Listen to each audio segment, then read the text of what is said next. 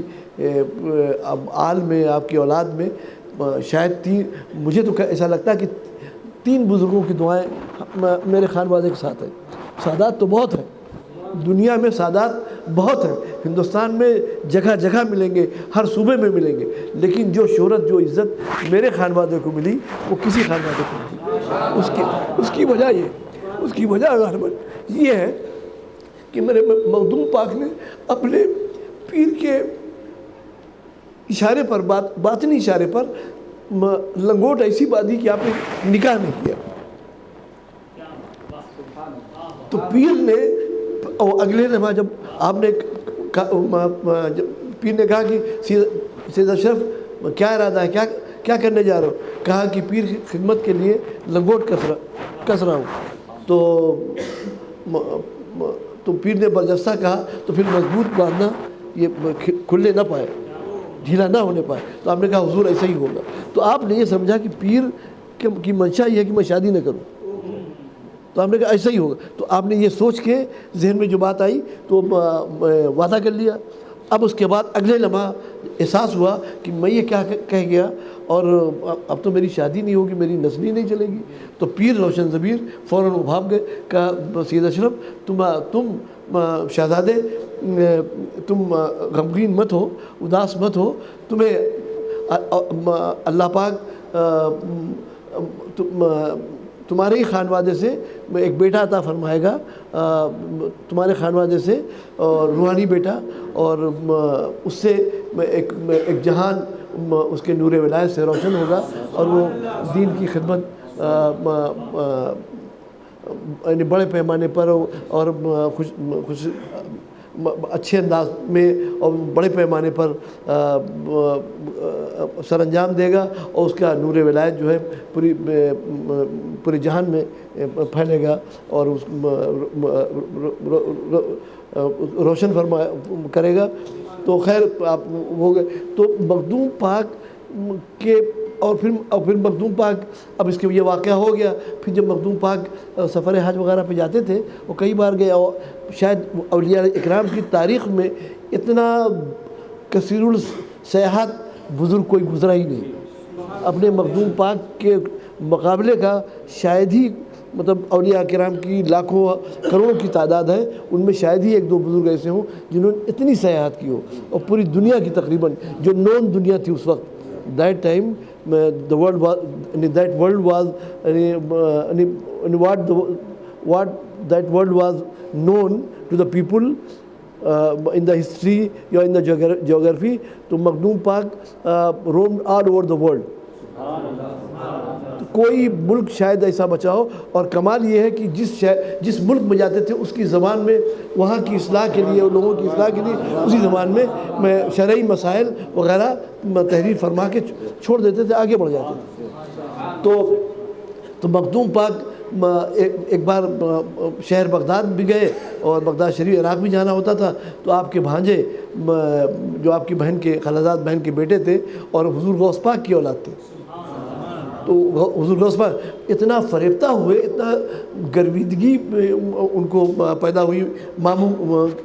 کے تعلق سے، کہ وہ جب آپ چلنے لگے تو وہ پھوٹ پھوٹ کر رونے لگے اور بالکل ماہیے بے آپ کی طرح تڑپنے لگے۔ اب بہت لوگوں نے سمجھایا، ماں نے سمجھایا، اب والد محترم نے سمجھایا، اب اور بہنوں اور بھائیوں نے اور خود حضرت نے بھی، لیکن وہ کسی طرح ساتھ چھوڑنے کو تیاری نہیں، ہر حال میں آمادہ سفر کہ میں ساتھ چلوں گا۔ تو اب آخر کا مجبور ہو کے والدین نے ان کو ہمارے مخدوم پاک کی فرزندی میں حوالے کر دیا، عطا کر دیا، دے دیا، ہمارے مخدوم پاک لے کے چل پڑے اور پھر ان کی تربیت کی۔ تو حضور پاک کو فرماتے ہیں، تو حضرت جن کا نام حضرت عبدالرزاق تھا،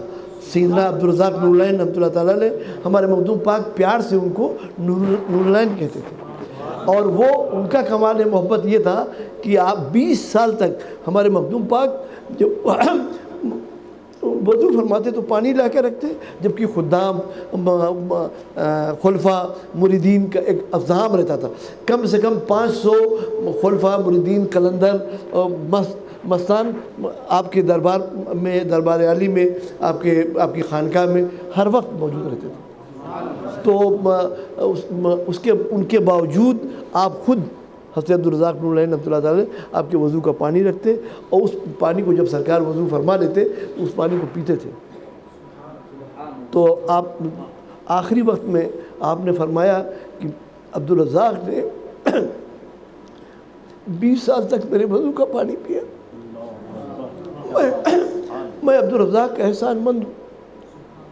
اور بڑی دعائیں دی، مطلب ان کی اولاد کے لیے، خاندان کے لیے، دینداری اور خدمت دین کے حوالے سے بڑی دعائیں دی۔ تو میں یہ کہنا چاہتا ہوں کہ جو میرے خانوادے کو، ہمارے خانوادے کو جو شہرت و عزت ملی، وہ حضور علاء الحق پنڈوی رحمۃ اللہ تعالیٰ علیہ کی دعا سے، خود مخدوم پاک کی دعا سے، اور خود عبدالرزاق باپ اپنے بیٹے کے لیے دعا گو رہتے ہی ہے، تو حضرت عبدالرزاق نور العین رحمۃ اللہ تعالیٰ علیہ کی دعائیں بھی ہمارے شامل حال ہیں، ورنہ ہم اس لائق نہیں ہیں کہ اتنی شہرت ہو، اتنی عزت ملے، اتنی پذیرائی ملے، اتنی عزت افزائی ہو ہماری۔ لیکن ان 3 بزرگوں کی دعائیں اللہ کی بارگاہ میں مقبول ہوئی، اور اس کا نتیجہ یہ ہے کہ ہم جیسے ناکارہ بدعمل لوگ، غافل لوگ، اور بد کردار تو نہ کہیے، بہرحال بدعمل لوگ، غافل لوگ بھی مطلب آپ حضرات کے ذریعے نوازے جاتے ہیں عزتوں سے، محبتوں سے، اور آپ لوگ ہر طرح کا خیال رکھتے ہیں، ہماری خدمت کرتے ہیں۔ تو سرکار کنا رحمۃ اللہ تعالیٰ علیہ کے شب و روز میں سنت اور اور شریعت کی پابندی، احکام شریعت کی پاسداری پائی جاتی تھی۔ کبھی ہم نے ان کا ہاتھ یہاں سے زیادہ کھلا نہیں دیکھا، یہاں سے زیادہ کھلا نہیں دیکھا، کبھی ٹخنے سے اوپر پاجامہ نہیں، بس جتنا شرعاً ہم لوگ سنیوں کا طریقہ ہے، وہابیوں کی طرح نہیں، تو مطلب اتنا اونچا رکھتے تھے۔ اور کیا کہتے ہیں، کبھی قہقہا لگا کے آواز سے ہنستے ہوئے کسی نے نہیں دیکھا، نہیں سنا۔ اور ہمیشہ سنت طریقے سے بیٹھ کے کھانا کھاتے تھے، اور مہمان آتا تو اس کی تواضع خود اپنے ہاتھ سے چائے اس کی کپ میں انڈیل کرتے تھے۔ حالانکہ نوکر چاکر گھر میں تھے اور بڑی شاہانہ زندگی تھی، مطلب پیسوں کی بھی کوئی کمی نہیں تھی، اور انتہائی خوش لباس، نوکر چاکر سب کچھ تھے، بیٹے بیٹیاں سبھی، لیکن اپنے مہمان مرید کی چائے جو بھی آئے، مطلب اس کی چائے وہ اپنے ہاتھ سے انڈیلتے تھے۔ اور پتہ نہیں، شاید یہ بھی حضرت کا اس میں کوئی مطلب یقیناً کرامت تھی، اور راز پوشیدہ یہ تھا، اب سمجھ میں آتا ہے کہ چاہے جتنے لوگ آ جائیں دوسری کیتلی منگوانے کی ضرورت نہیں پڑتی۔ تو شاید اسی لیے کسی نے، کئی بار لوگوں نے کوشش کی لائیے ہم انڈیل دیں، تو ہمیشہ سختی سے منع کر دیا، اور خود پر اب اسے پان ہم لوگ کھاتے ہیں، کہیں بھی تھوک دیتے ہیں، یا کہ آپ بیٹھے ہیں آپ کے سامنے تھوک دیا ہم نے، لیکن مطلب اغلدان بھی ہے تب بھی، لیکن سرکار کلا کا طریقہ یہ تھا کہ ہاتھ اسے آگے کر کے تب یعنی عزت نفس کا اتنا خیال، جو مزاج کی نزاکت ہوتی ہے، ہر آدمی اس کا متبل نہیں ہوتا۔ کتنے لوگ منہ بنا لیتے ہیں، کتنے لوگ ہم نے تھکا، ہم کتنے بھی بزرگ ہیں، آپ کتنی بھی ہم سے ہماری عزت کرتے ہیں، لیکن اگر ہم تھکیں گے تو تھوڑی دیر کے لیے تھوڑا کبیدہ خاطر کہہ لیجئے، یا تھوڑا سا بے مزہ ہو جاتا ہے آدمی۔ لیکن تو ان کو اس بات کا بھی خیال تھا کہ سامنے والا جبکہ میرا عقیدت مند ہے، نیاز مند ہے، میرے خاندان کا ہے، مجھ سے چھوٹا ہے، لیکن اس کے سامنے میں کیوں ایسے تھک دوں میں؟ لیکن ہمیشہ ایسے ہاتھ کر کے تب کرتے تھے کہ کوئی دیکھنے نہ پائے کہ تھکا گیا۔ باتھ روم میں جاتے تو جو جس لباس میں، جس طرح سے پورا گیٹ اپ، یعنی کرتا پاجامہ اور تولیہ، باتھ روم میں جاتے، کسی نے ان کو، جیسے ہم لوگ ہیں کپڑا یعنی کہ اوپر والا کپڑا اتار بھی دیتے ہیں کبھی کبھی، ایسا نہیں ہے، اور باتھ روم میں جانے کے بعد اتارتے، لیکن حضرت کا معمول یہ تھا کہ پورے لباس میں باتھ روم میں جاتے اور وہاں سے پورے لباس میں آتے، آپ سمجھ ہی نہ پاتے کہ نہا کے نکلنے کے پہلے جیسے گئے تھے ویسے نکل رہے ہیں۔ گھر میں اپنی بیوی کے ساتھ سوتے، لیٹتے بستر پر، اور ان کا چھوٹا بچہ جو اتنا بڑا رہا ہوگا شاید، اور بغیر لنگی کے نہیں سوتے تھے، بغیر تہمند کے نہیں سوتے تھے، لیکن شاید اس نے دیکھا جو اتنا بڑا رہا ہوگا، مطلب شعور کو نہیں پہنچا ہوگا، ورنہ ان کے کسی بیٹے کسی بیٹی نے کچھ ہوشیار ہونے کے بعد اپنے باپ کو لنگی بھی نہیں دیکھا۔ اتنا اہتمام، اور پوری زندگی اس پر عامل رہنا معمولی بات ہے، یہ کرامت نہیں تو اور کیا ہے؟ یہ کرامت پوری زندگی اس چیز کو برتنا آسان نہیں، دو چار دن کی بات ہو، مہینے دو مہینے کی بات ہو، آدمی کر سکتا ہے، لیکن اور ننگے سر کبھی سوتے نہیں تھے۔ ٹوپی جو اسے میں لگاتا ہوں تو یہ حضرت ہی کی نقل ہے، تو کاپی کرتا ہوں، تو لیکن حضرت رات میں جالی دار ٹوپی رکھے رہتے تھے، اس کو لگا کے سوتے تھے، ننگے سر نہیں سوتے تھے، اور جب جیسے بیدار ہوں ویسے وہ ٹوپی لگا لیں، اور جیسے بیدار ہوں لنگی، پہلا کام پاجامہ پہننا، شلوار، مطلب اب ظاہر ان کو تہجد پڑھنا ہے، ان کو کیا کہتے ہیں فجر کی نماز پڑھنی ہے، لیکن سب سے پہلا کام کسی نے ان کو دیکھا نہیں، اب ان کی بیوی نے دیکھا ہوگا یا تو چھوٹے بچوں نے جن کو قاعدے سے یاد بھی نہیں ہے، لیکن جیسے ہی بچہ ہوشیار ہوا اس نے اپنے باپ کو، اپنے والد کو، والد محترم کو شلوار کے علاوہ کسی دوسرے لباس میں نہیں دیکھا۔ تو اور جماعت کے بڑے پابند، آخری وقت میں جب چلنے میں تھوڑا سا نقاہت تھی، کمر تھوڑی سی جھکنے لگی، لیکن حالانکہ حضرت آخری وقت تک سیدھے ہی تھے، 80 سال سے اوپر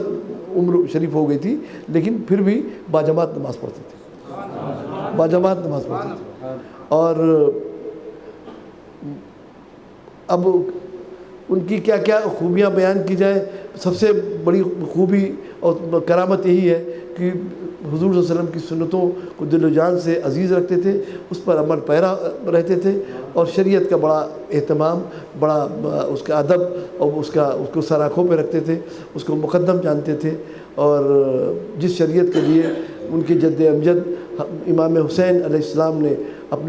اپنی جان کی قربانی پیش کی، اپنے خانوادے کو قربان کر دیا اس شریعت کی بالادستی کے لیے، اور اس حضور صلی اللہ علیہ وسلم کی لائی ہوئی اس شریعت کو، اللہ کے اس قانون، اس کے حکم کی بالادستی جس کے لیے امام حسین علیہ السلام نے اپنے خانوادے کو لٹا دیا اور شہید کروا دیا، اسی شریعت پہ تاعمر وہ عمل پیرا رہے، اس کی پاسداری کرتے رہے، اس پر عمل پیرا رہے، اور حضور صلی اللہ علیہ وسلم کی سنتوں کو دل و جان سے عزیز رکھتے تھے، اور بقیہ اخلاقی اعتبار سے اور جو مومن میں خوبیاں ہونی چاہیے، کردار کی پاکیزگی۔ عالم یہ تھا کہ آبادی میں دو راستے تھے، ایک ہمارے مخدوم پاک کے آستانے پہ جانے کے لیے گاؤں کے اندر سے مطلب کچا راستہ تھا، تو اور ایک آبادی میں گھسنے کے لیے سڑک تھی، تو اب وہ سرکار کلا کو سفر بھی کرنا ہوتا تھا، باہر نکلنا جانا آنا بھی رہتا تھا، تو آپ صرف دو راستے جانتے تھے، ایک مخدوم پاک کے آستانے پر جانے والا اور ایک جو سڑک جس سے اب ان کی برابر آمدرفت ہوتی تھی۔ بس اگر آبادی میں کسی محلے میں آپ ان کو چھوڑ دیتے تو گھر نہ پہنچ پاتے، ان کو پوچھنا پڑتا کہ میرا گھر کدھر ہے۔ ایسی چبوترے سے باہر اترے ہی نہیں۔ ان کی تعلیم کے لیے باقاعدہ مدرسہ قائم کیا گیا۔ تو مولانا سنا ہوگا نام، وہ امین شریعت، اور وہ ناگپور کے جو مولانا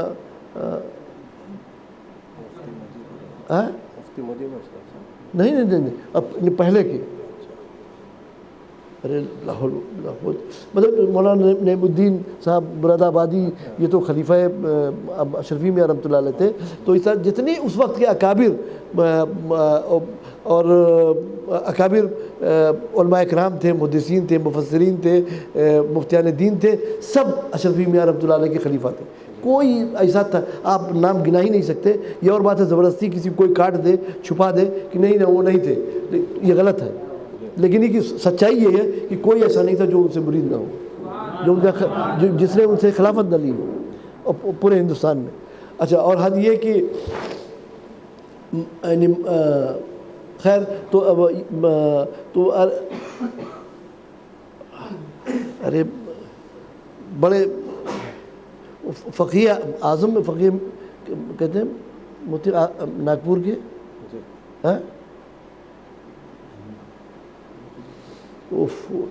استغفر اللہ،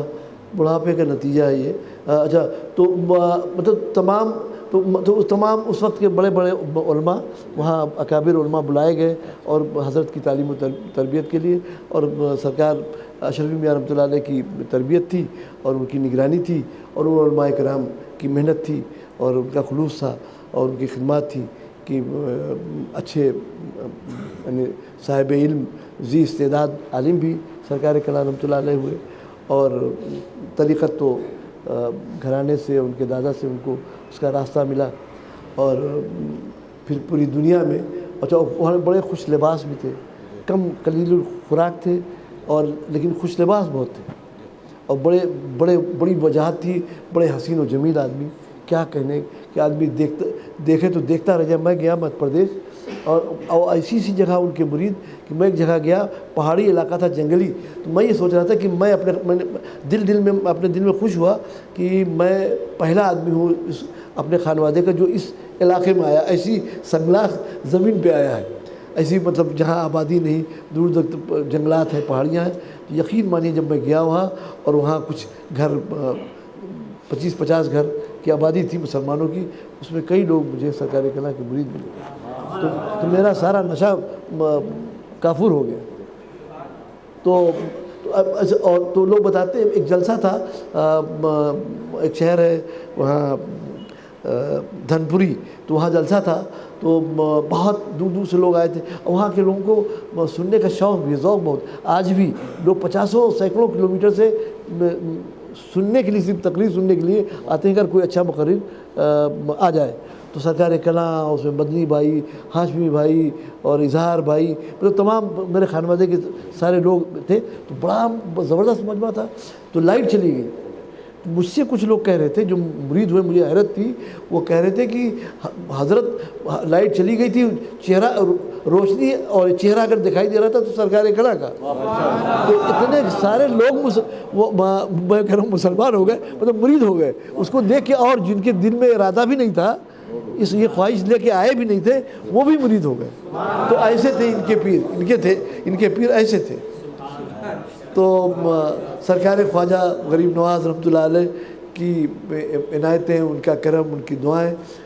میرے خانوادے کے ساتھ ہیں. کیونکہ ہم لوگ جو ہے نسباً تو قادری ہیں لیکن مشرباً ہم چشتی ہیں. ہمارے مخدوم پاک کا میلان طبع سلسلہ چشت کی طرف تھا، تو اس لیے ہم لوگ چشتی پہلے اپنے آپ کو لکھتے ہیں، قادری بعد میں لکھتے ہیں. قادری ہم خون کے اعتبار سے لکھتے ہیں. اور ویسے تو ہمارے مخدوم پاک کو تو اس زمانے کی تقریباً 14 جو مستند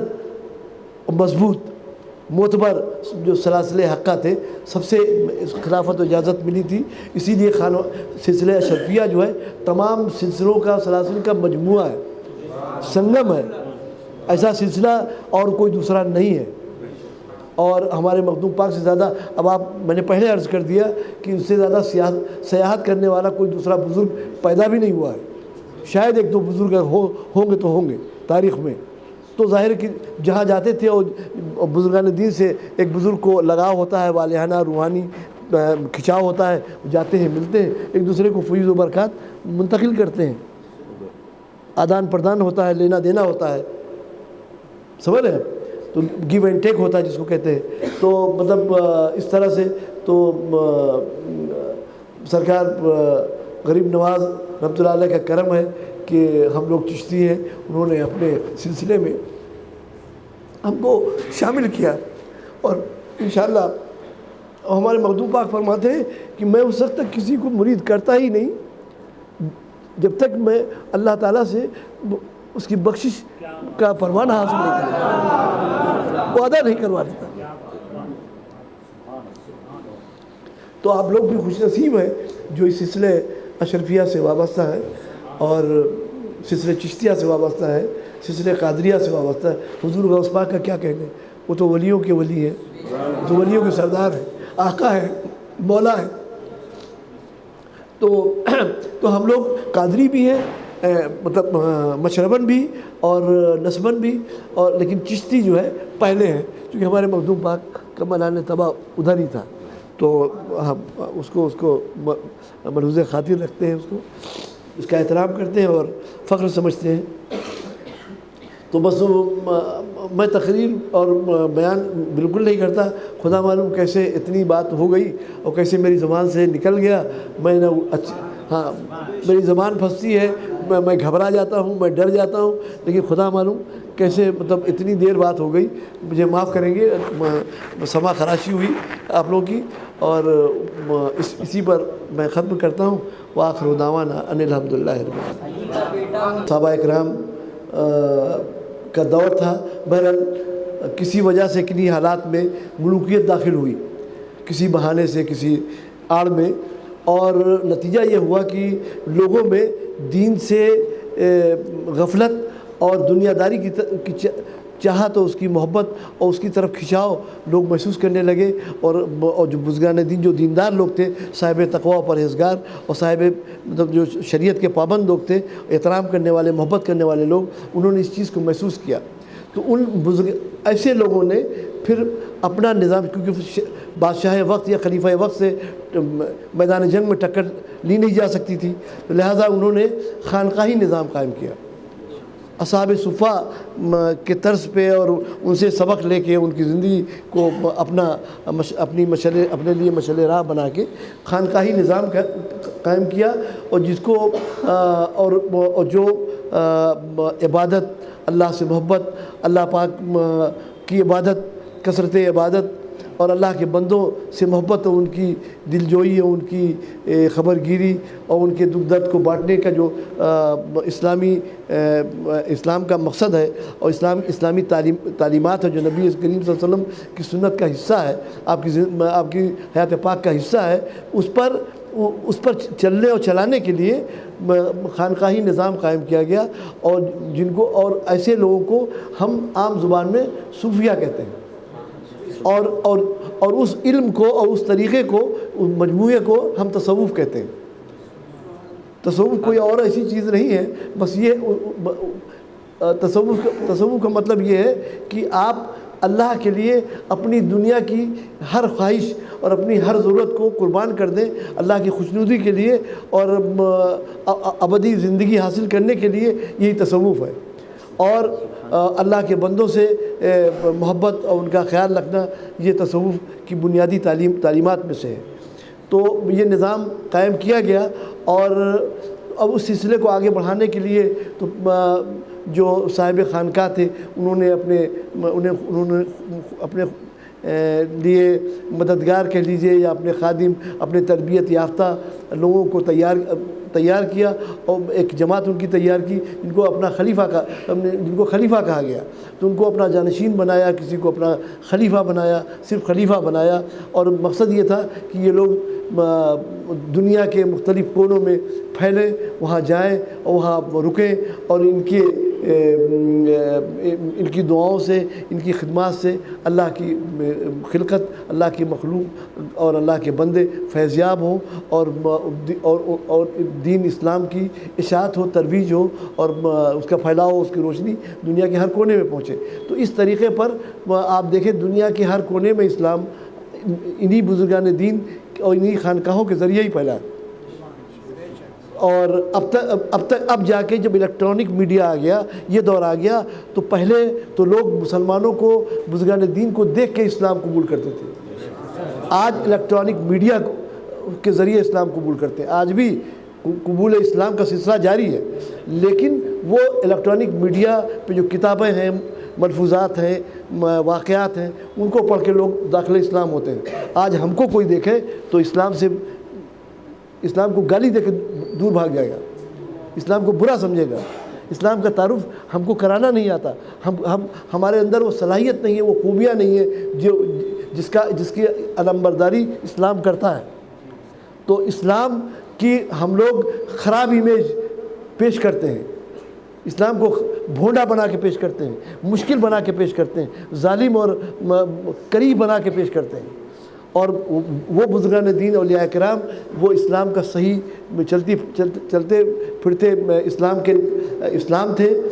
چلتا پھرتا اسلام تھے، اور ان کے کردار و عمل سے متاثر ہو کے لوگ داخل اسلام ہوتے تھے۔ آج